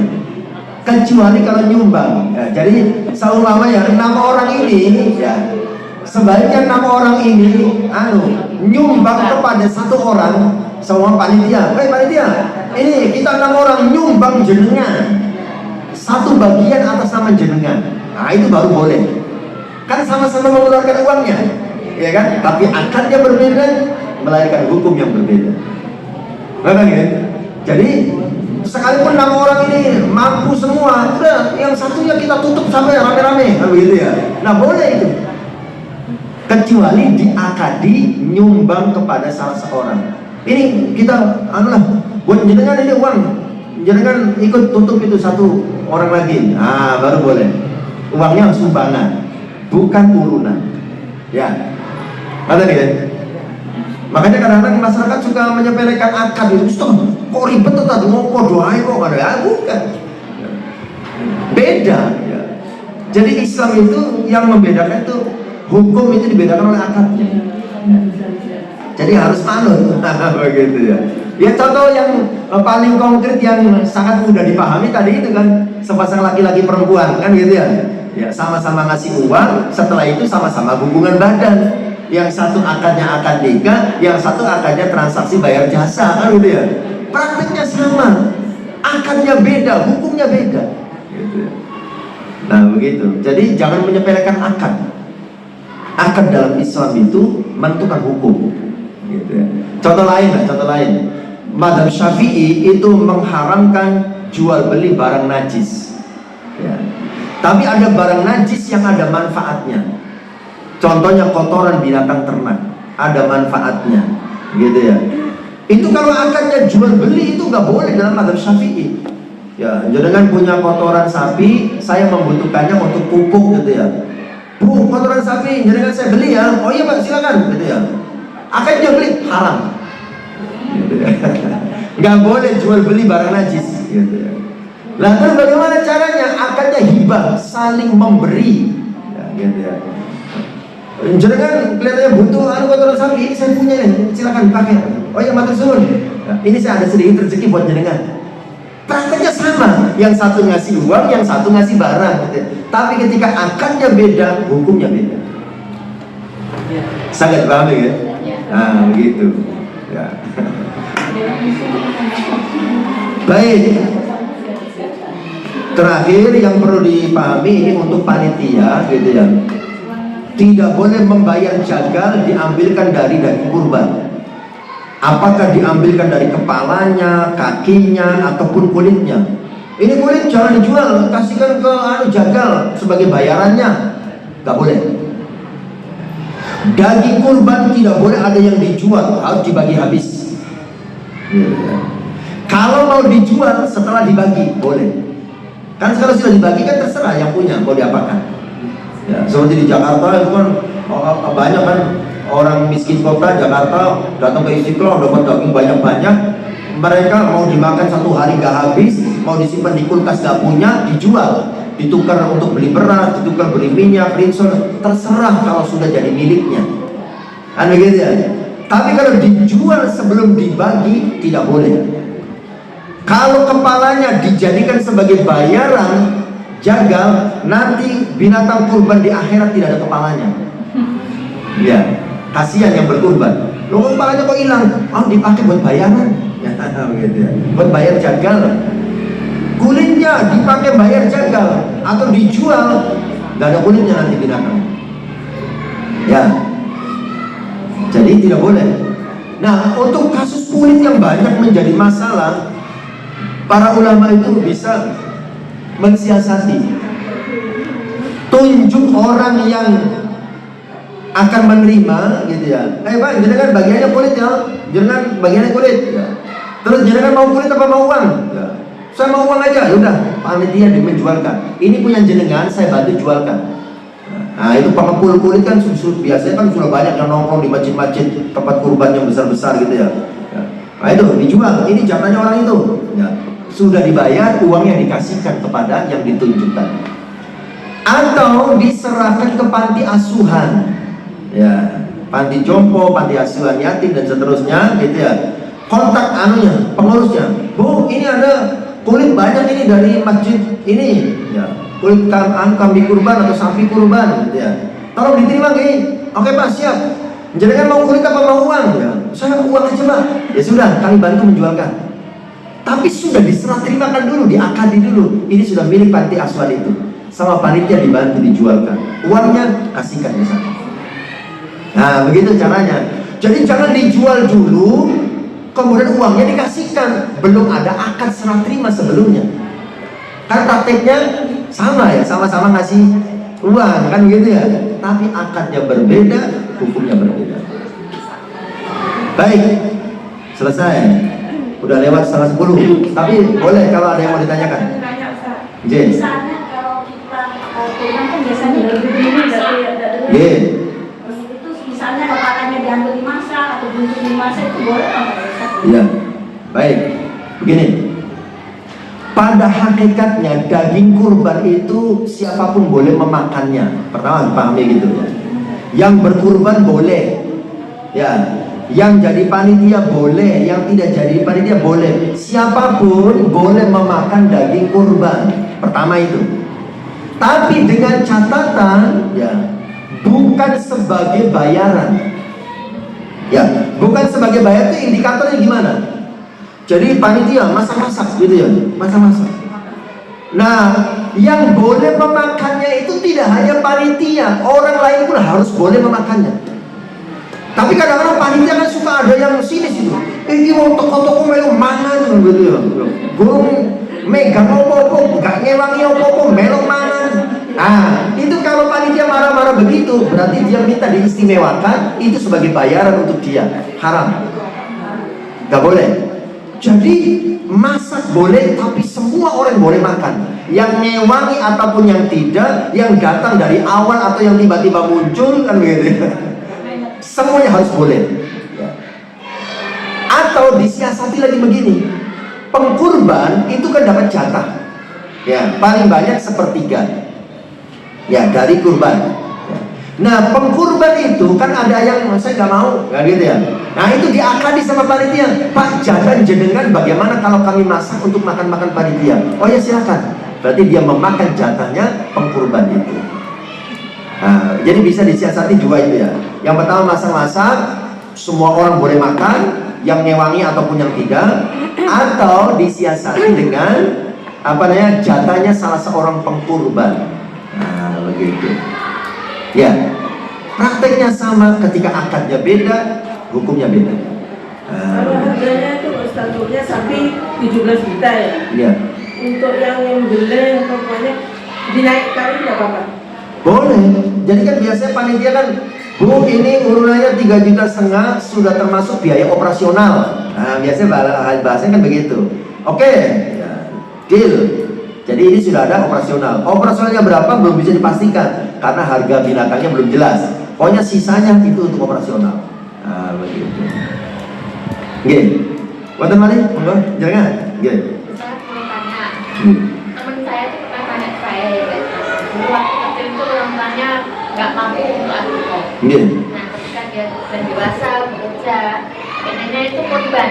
Nah, dia tuh bingung mau akikoh dulu atau korban. Kalau akikoh kan sudah dewasa akikoh gitu. Nah, kalau korban kan sudah dewasa, jadi korban.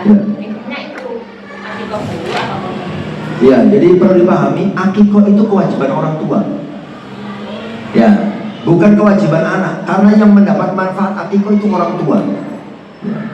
Jadi seorang anak masih tergadai dengan akikohnya. Maksudnya orang tua belum mendapatkan syafaat dari anak sebelum diakikohi. Nah, gitu. Akikoh itu kewajiban orang tua, bukan kewajiban anak. Gitu ya. Jadi orang tua yang membiayai akikoh itu bukan anak. Gitu. Kalau kurban itu kewajiban untuk semua orang yang mampu, mau anak mau orang tua. Gitu ya. Ya dia kurban saja. Gitu. Walaupun orang tuanya belum akikohin nggak Ya nggak masalah. Akikoh itu bukan kewajiban dia, itu kewajiban orang tua. Kalau disiasati, mamanya anaknya punya ya, belum Ya. akikoh itu terus ngasih sama orang tuanya. Ibu saya kasih buat akikoh saya itu nggak boleh. Tidak boleh dibatasi. Dibatasi itu artinya disyaratkan. Bu, tak kasih uang, tapi jangan akikoh saya loh ya. Nah, itu nggak boleh. Niat kasih apa enggak gitu ya. Tapi nggak apa-apa. Ya. Untuk apa? Ya. Yang enak itu begini caranya berkomunikasinya itu. Bu, saya sudah diakikoh belum sama jenengan? Belum nak, ibu dulu nggak punya uang. Sekarang kalau ibu punya uang, kira-kira mau nggak mengakikoh saya? Ya insya Allah kalau ibu punya uang. Nih Bu, saya punya rezeki buat jenengan. Nggak usah diomongi untuk akikoh. Ya, jadi dengan pembicaraan awal saja ibunya udah paham ya. Tapi saat menyerahkan uang itu tidak ada syarat. Gitu. Anak ngasih uang orang tua jangan ada syarat. Gitu. Terserah orang tua mau diapakan uangnya. Semuanya orang tua yang pura-pura nggak ngerti. Alhamdulillah itu dipakai yang lain. Anak harus ikhlas. Tapi kalau orang tua dua-duanya sudah meninggal, kemudian Ya. si anaknya gimana ya? Nggak usah dong. Nggak. Ya. orang tuanya meninggal tapi ngakikohin sendiri itu boleh nggak ragat-ragat sendiri? Nggak boleh. Nggak perlu. Nggak perlu. Karena manfaat akikoh itu untuk orang tua. Tapi sudah terlanjur. Ya nggak apa-apa. Tidak berdosa. Itu berpahala sedekah. Gak apa-apa, tidak berdosa, itu berpahala sedekah. Tapi bukan sebagai akikah, tapi sedekah biasa. Nah, satu lagi. Oke. Kemarin itu gini Ustaz, ke tempat kuburan kami mau kurban. Iya. Kan ada uang sekitar 3 juta. Iya. Ya kurang lah. Terus tenggakan itu gini, besok misalnya kok kurangnya sobek, gak sembuh. Setelah lebaran, itu gimana? Itu Kenapa? kurbannya kan berarti hutang ke Iya. kuburan kami. Boleh. Boleh. Ya, termasuk arisan dalam berkurban itu boleh. Arisan itu kan utang sebetulnya. Ya. Arisan itu kan utang. Orang betok pertama, dapat pertama, setelah itu kan dia nyicil tiap bulan kan begitu ya. Berkurban dengan cara berhutang itu boleh, tapi dengan catatan orangnya mudah membayar utang. Gitu ya. Engkau orangnya ngelali gitu ya. Bukan lalian tapi ngelali, sengaja lupa gitu. Nggak boleh. Jadi berkurban dengan berhutang itu boleh, asalkan dia bisa membayarnya, mudah membayarnya. Tapi kalau berhutang kira-kira nanti berat membayarnya hanya karena gengsi gitu. Oh gengsi ngomong pada kurban aku enggak, padahal itu gak punya uang, begitu ya. Utang juga susah bayarnya, nggak usah. Ya. Tapi kalau mudah bayarnya nggak apa-apa. Ya. Itu tukang kambingnya boleh begitu. Nggak apa-apa, kurangannya nanti aja. Berkurban dengan berhutang itu boleh, asalkan dia mampu membayar hutangnya dengan mudah. Oke. Ustaz, kurang seperempat Ustaz udah dari itu kan. Oke, sambut ya. Baik. Kita akhiri dengan bersama-sama berdoa pada Allah dengan harapan kita semua senantiasa diberikan kesehatan oleh Allah Subhanahu wa taala. Bagi yang sedang sakit, mudah-mudahan disembuhkan dari sakitnya dan bisa sebagai penggugur dosa-dosanya. Dan kita semua diberikan umur yang panjang dan barokah, dimudahkan segala urusannya, dicapaikan semua harapan, cita-cita dan keinginannya, dilunaskan semua hutang-hutangnya, anak-anaknya dijadikan sebagai anak yang soleh dan solihah, yang sukses masa depannya, membanggakan dan membahagiakan hati orang tuanya, dan bisa mendoakan orang tuanya ketika meninggal nanti. Dan mudah-mudahan kita semua diberikan husnul khatimah. Ala hadihi wa ala kulli natin solihah. Al-Fatihah.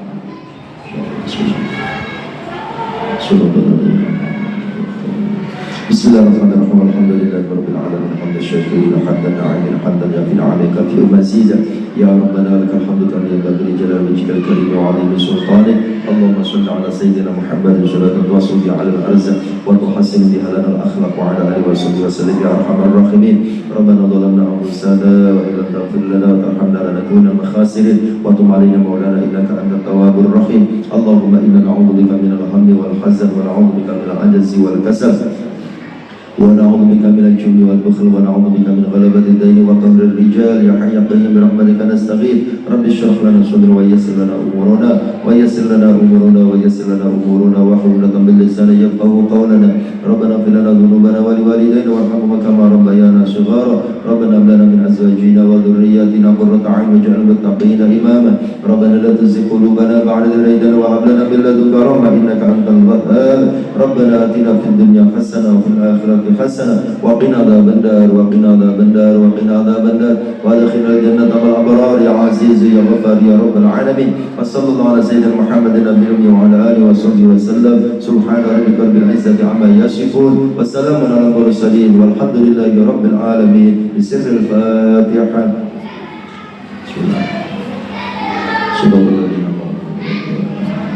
Demikian kurang lebihnya mohon maaf. Ihdinas siratal mustaqim. Wassalamualaikum warahmatullahi wabarakatuh.